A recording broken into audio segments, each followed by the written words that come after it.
Welcome to Bind EduTech, and in this video we are going to begin to practice some of the multiple choice questions from the chapter Should Wizard Hit Mommy? इसमें हम लोग कुछ multiple choice questions discuss करेंगे, इस video में शुरुआत करेंगे और आगे भी जितना वीडियो है मैंने आपको प्रीवियस क्लास में दिखाया था कि लगभग 50 मल्टीपल चॉइस क्वेश्चंस हैं, तो उन सारे क्वेश्चंस के थ्रू हम लोग जाएंगे वन बाय वन। तो इस वीडियो में शुरू करते हैं क्वेश्चन नंबर 1 से। यहाँ है क्वेश्चन नंबर 1।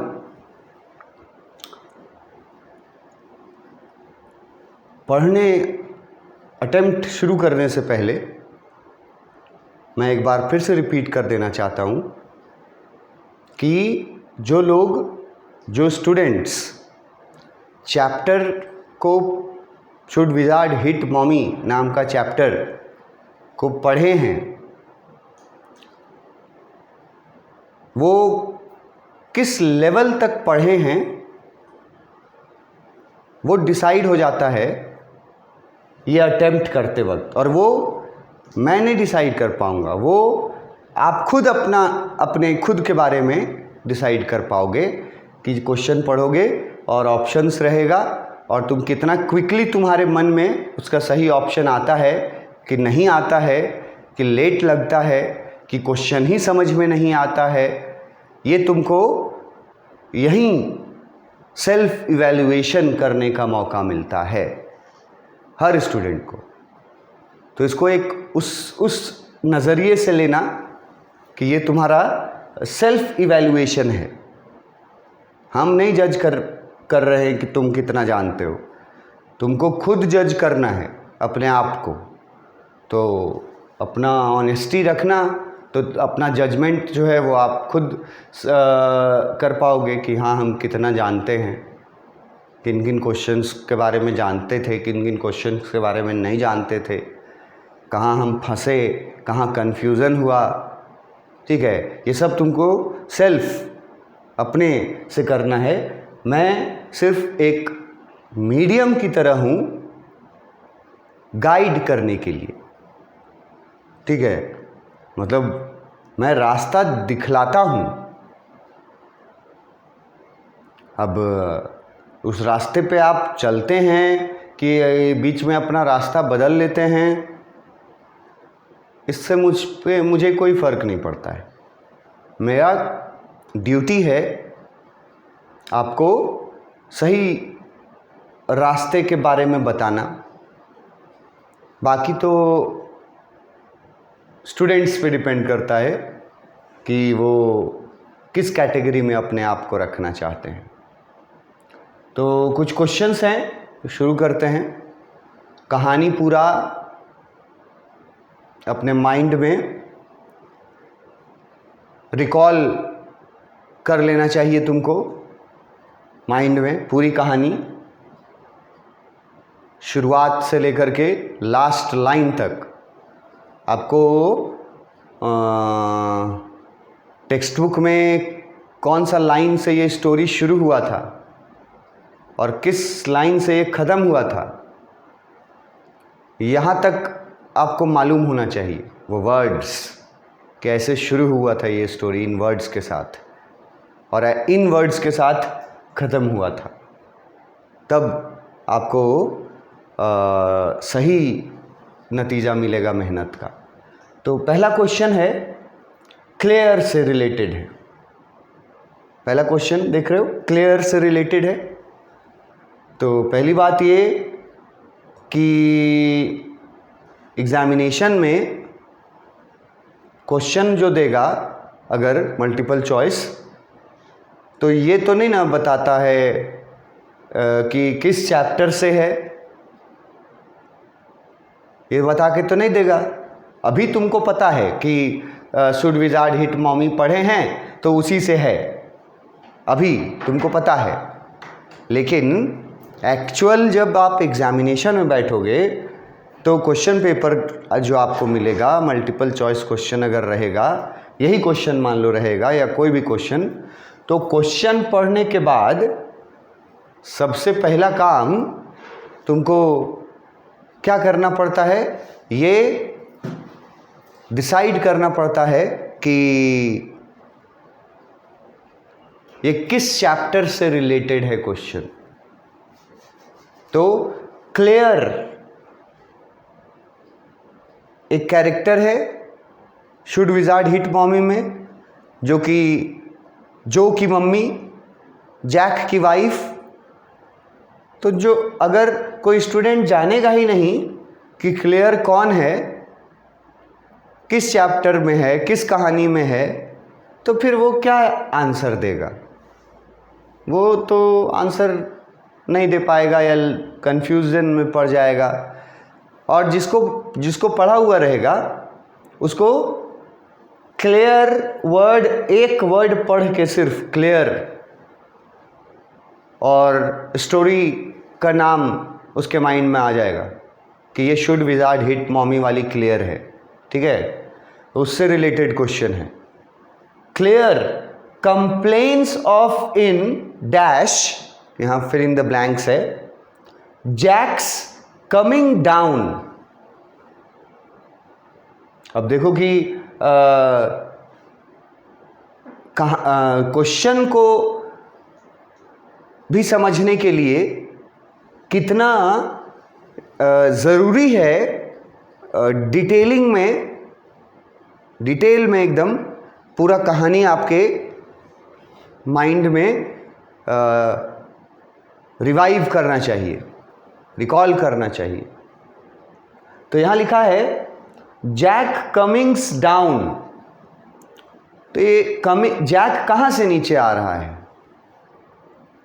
जो ये बात लिखा है जैक कमिंग्स डाउन, तो जो लोग ये चैप्टर पढ़े रहेंगे और अच्छे से पढ़े रहेंगे वो बस ये पढ़ेंगे जैक्स कमिंग डाउन, तो उनके मन में इसका आंसर आ जाएगा कि ये वहाँ से पूछा जा रहा है जहाँ Jack downstairs word use किया था चैप्टर में और अप स्टेयर्स वर्ड यूज़ किया था।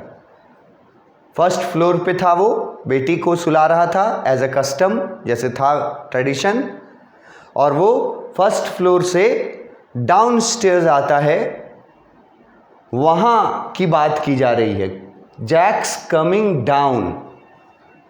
तो अब इतना पकड़ेगा जो स्टूडेंट कि किस चैप्टर से है, चैप्टर में कहानी के किस भाग से है, तभी आंसर दे पाएगा, सही आंसर चुन पाएगा। और इतना पकड़ने के लिए पढ़ना पड़ेगा line by line, word by word.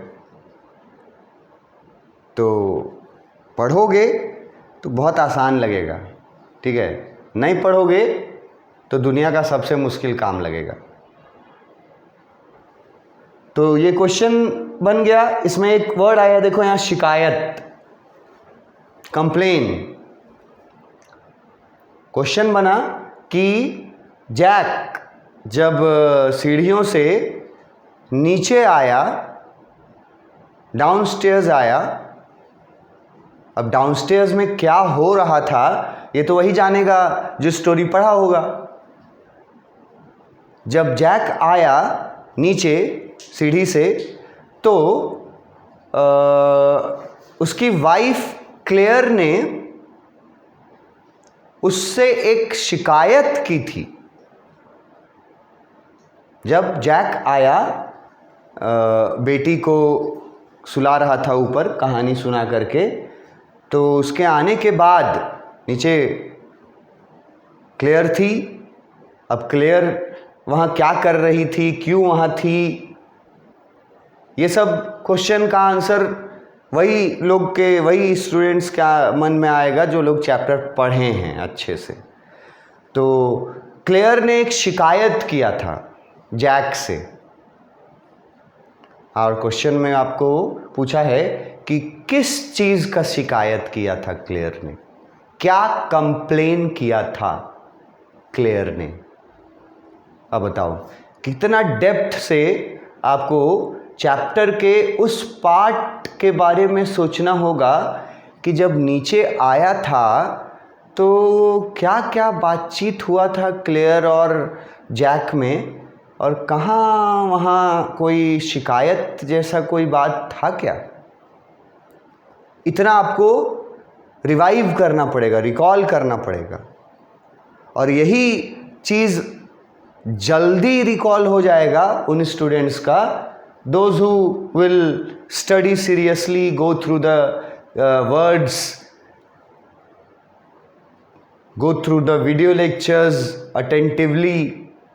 तो वो लोग ना जल्दी डिसाइड कर लेगा कि क्या शिकायत की थी, क्योंकि एक ही चीज़ वहाँ, एक ही चीज़ है उस पार्ट में जो शिकायत लायक।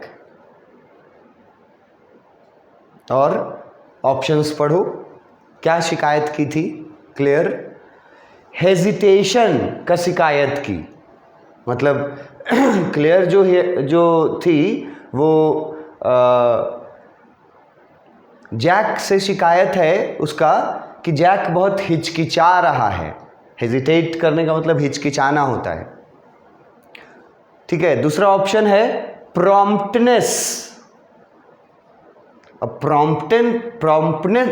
प्रॉम्प्टनेस का मतलब शायद सबको ना समझ में आए, सबका एबिलिटी नहीं है उतना। वैसे प्रॉम्प्टनेस का मतलब होता है कि सही टाइम पे सही डिसीजन लेना, सही जगह पे प्रेजेंट होना, मतलब एवरीथिंग इज ओके, मतलब गुड अगर है उसको प्रॉम्प्टनेस बोला गया है, ठीक है। पहला कि किस बात, क्वेश्चन है कि किस बात का शिकायत की थी क्लियर? क्या हिचकिचाने का शिकायत की थी, या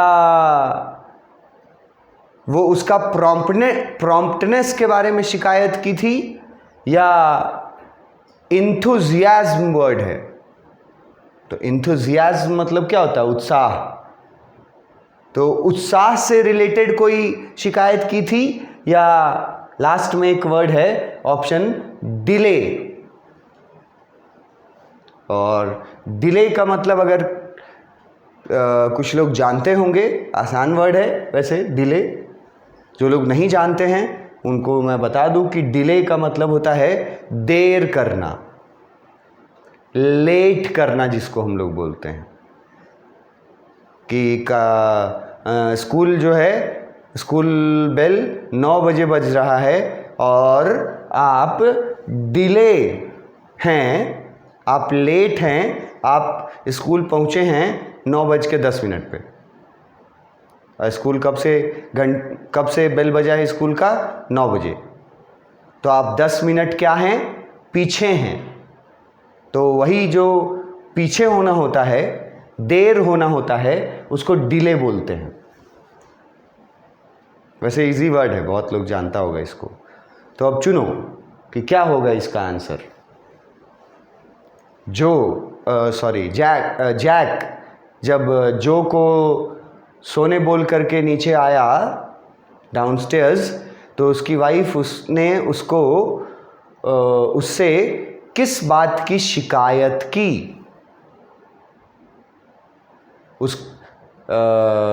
मतलब शिकायत थी किससे, और शिकायत कौन कर रहा था, ये पहले क्लियर होना चाहिए कि शिकायत कर रही है वाइफ, और किससे कर रही है? अपने हस्बैंड से कोई शिकायत करती है। किसके बारे में? हस्बैंड के बारे में ही। अब हस्बैंड के पास शिकायत कर रही है उसी के बारे में। तो शिकायत का रीज़न क्या था ये पूछा है। कौन सी बात की शिकायत की थी उसने? ऑप्शन दिया, मैंने बताया मीनिंग्स कि जैक हिचकिचाता था या उसके हिचकिचाने के वजह से उसकी शिकायत की, या जैक के प्रॉम्प्टनेस के बारे में शिकायत किया, या जैक के उत्साह के बारे में शिकायत किया, या जैक के देर से आने के बारे में शिकायत किया। तो जो स्टूडेंट चैप्टर में लाइन बाय लाइन पढ़ा होगा टेक्स्ट बुक से, वो स्टूडेंट तुरंत रिकॉल कर लेगा कि शिकायत देर से आने का की थी, और ये शिकायत डायरेक्टली नहीं की थी। उसको ये नहीं बोली थी कि तुम इतना लेट आए हो, ऐसा नहीं बोली थी। बोली थी क्या? बोली थी बहुत अलग तरीके से। मीनिंग निकल रहा था कि वो शिकायत कर रही थी उसके डिले होने का। तो ये डिले होना जो है, जिसका मतलब देर से आना है, ये सही आंसर है। और टेक्स्ट बुक में क्लियरली कहीं भी पत्नी जो है वो, ये शिकायत क्लियरली कहीं नहीं वर्ड आया है डिले करने का, लेकिन बोली है उसकी पत्नी, it was a long story. ये लाइन बोली थी, अगर पढ़ा होगा तो याद आएगा। टेक्स्ट में बोली थी। बात जब वो नीचे आया तो बातचीत जब कर मतलब वो उसको आई देखी, तो उसको यही एक लाइन बोली थी कि आज तुम्हारा कहानी काफ़ी लंबी देर तक चली। तो उस सेंटेंस को शिकायत बोला गया है। शिकायत है भी, लेकिन इनडायरेक्ट है, इनडायरेक्टली इशारा में है शिकायत, डायरेक्ट नहीं है, रियल नहीं है, वर्चुअल तरीके से कर रही है। जैसे अगर आप किसी को कहीं मिलने बुलाते हैं, कोई टाइम, स्पेसिफिक टाइम देते हैं, एक्सपेक्टेड है, मान लीजिए कि 10 बजे दिन आप एक्सपेक्ट कर रहे हैं कि जिसको आपने 10 बजे बुलाया है वो आपसे मिलने आएगा कोई भी कारण से, मीटिंग वगैरह से, और वो आदमी 10 बजे नहीं पहुंचता है।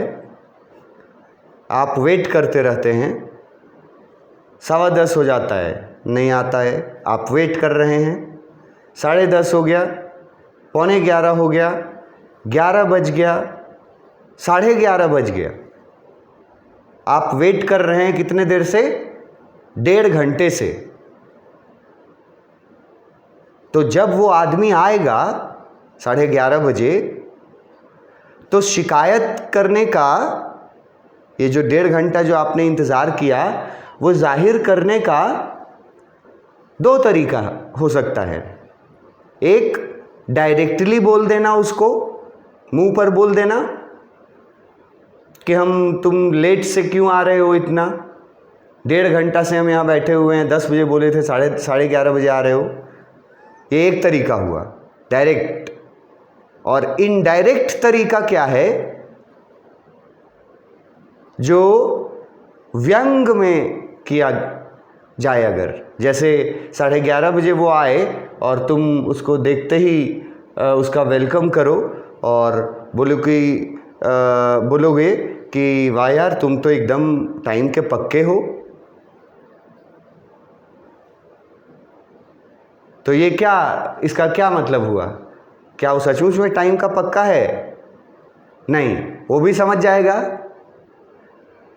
कि हम 1.5 घंटा लेट आए हैं, तो मेरे पर कमेंट कर रहा है कि तुम तो बड़े टाइम के पक्के हो यार।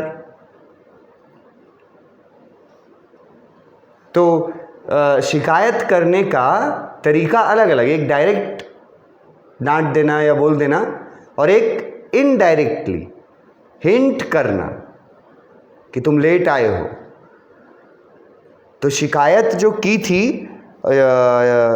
क्लेयर ने जैक के से, जब जैक आया था तो शिकायत सीधा सीधा ये नहीं बोली थी कि तुम लेट क्यों किए, बल्कि क्या बोली थी? बोली थी कि आज तुम्हारा कहानी काफ़ी लंबा चला। It was a long story. लेकिन अर्थ वही निकल रहा है कि वो शिकायत कर रही है कि तुमको पहले ही आ जाना चाहिए था 10 बजे, तुम 11:30 बजे आ रहे हो। It was a long story, ये शिकायत था उसका। तो लेट होने से का शिकायत इसको बोलेंगे हम। और लेट होने के लिए कौन सा वर्ड है यहाँ दिया हुआ चारों में से? इसका एक, चारों वर्ड्स में से एक ही वर्ड का मतलब है लेट होना, और वो है डिले, DELAY। तो क्वेश्चन पूछा कि किस बात की शिकायत की थी क्लेयर ने जैक जब आया था? तो आंसर जो पढ़े हुए स्टूडेंट्स हैं वो लोग जल्दी और आराम से आंसर पता लगा लेंगे कहानी में, अपने मन में कहानी में वापस जा कर के। अगर कहानी पढ़ा रहेगा तभी ना वापस जाएगा कहानी में। कि वहाँ पर एक पढ़े थे कि आज तुम्हारा स्टोरी बहुत लंबा चला। तो ये भी एक, ये क्या है? एक इनडायरेक्ट वे ऑफ कंप्लेनिंग कि तुम लेट हो। तो डिले वर्ड इसका सही आंसर है। क्लेयर जो है वो कंप्लेन करती है जैक से डिले होने का, उसके देर से आने का शिकायत करती है, बट डायरेक्टली नहीं करती, इनडायरेक्टली करती है। क्वेश्चन नंबर 2, ये क्वेश्चन तो बहुत आसान है ना? व्हाट इज जो अ शॉर्ट फॉर्म ऑफ?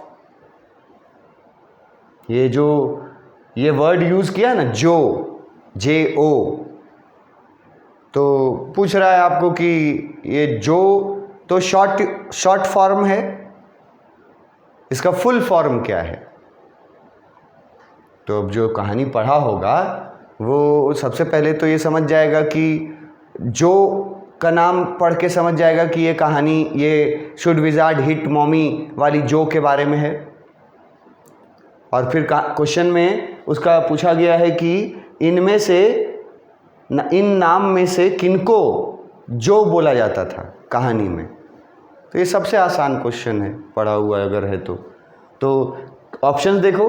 क्या जो का फुल फॉर्म जॉन था? दूसरा, क्या जो का फुल फॉर्म जोई था? तीसरा, क्या जो का फुल फॉर्म जोएन था? और चौथा, क्या जो का फुल फॉर्म जेन था? अब देखो, सब नाम है ना, चारों नाम, और चारों नाम जे से शुरू हो रहे हैं, ठीक है? तो जो कैरेक्टर, जो लड़की थी 4 साल की, उसका पूरा नाम आपको बताया गया था, टेक्स्ट में दिया हुआ था पूरा नाम, 1-2 बार सिर्फ आया है। और जब मैं कैरेक्टर बता रहा था तो उसमें मैंने पूरा नाम बताया था, और उसका प्रोनाउंसिएशन भी मैंने स्पेशली बताया था कि इसको कैसे प्रोनाउंस करने का कोशिश करना है। तो उसका पूरा नाम पूछ रहा है। जो लोग पढ़े होंगे वो लोग आसानी से ये वर्ड देखेंगे तो उनको याद आ जाना चाहिए कि जोएन उस बच्ची का पूरा नाम था जिसको स्टोरी में JO, जो लिखा गया है हर जगह। उसका पूरा नाम क्या था? जोएन।